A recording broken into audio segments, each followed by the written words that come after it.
साथियों, जैसा कि आप सभी ने देखा होगा कि कुछ 15-20 दिन महीने दिन पहले जो पुणे में एक पॉर्श गाड़ी थी, पॉर्श कंपनी की जो कार थी, जिसके तहत मीडिया में, सोशल मीडिया में, इंस्टाग्राम में ये चल रहा था कि इस पॉर्श कार ने which was being driven by under age a minor person, जो कि किसी बिजनेसमैन का बेटा था या जैसे भी जो भी था, तो उसकी गाड़ी से दो कपल्स या बॉयफ्रेंड गर्लफ्रेंड ही समझ लो अगर मैं बोलूं, तो उनका एक्सीडेंट हो गया, ऑन द स्पॉट उनकी डेथ हो गई थी। और उसी इंस्टेंट में इमीडिएटली उसको बेल मिल गई थी। और बेल मिलने के बाद जब सोशल मीडिया में क्रिटिसिज्म हुआ, तो उस क्रिटिसिज्म के बाद दोबारा से उसको जो जुवेनाइल कोर्ट है उसने उसकी बेल ऑर्डर को रिवोक किया। उस कोर्ट ने, कंसर्न कोर्ट ने बेल ऑर्डर को रिवोक किया और उसको कस्टडी में भेजा। कस्टडी इसमें जुवेनाइल्स के केस में जहां बच्चे एक्यूज होते हैं, बच्चों के द्वारा कोई अपराध होता है, ऐसे केस में ऑब्जर्वेशन होम होता है जो juvenile justice care and protection of childrens act 2015 के प्रोविजंस के तहत होता है। तो आज उसमें एक इंपॉर्टेंट फाइंडिंग्स आई है बॉम्बे हाई कोर्ट की, वो ये, क्योंकि देखो सोसाइटी का कुछ भी हो, लेकिन लॉ ये कहता है कि अगर किसी के बिना इंटेंशन के गैर जिम्मेदाराना हरकत की वजह से, अदर देन वो मर्डर और कल्पेबल होमिसाइड नहीं है, तो ऐसे केस में किसी की गैर जिम्मेदाराना हरकत की वजह से किसी की डेथ हो जाती है,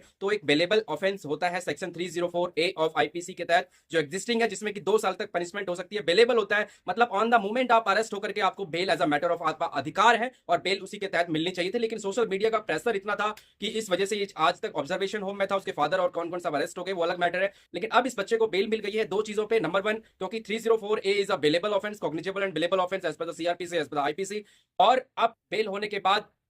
जो मैंने बताया कि सब, अब वो बच्चे को कोई प्रॉब्लम नहीं है, वैसे ही मेंटल ट्रॉमा में चला गया, तो एक इंटेंशनल गलती नहीं थी उसकी, और ये लोग खुद ड्रंकन स्टेट में थे। तो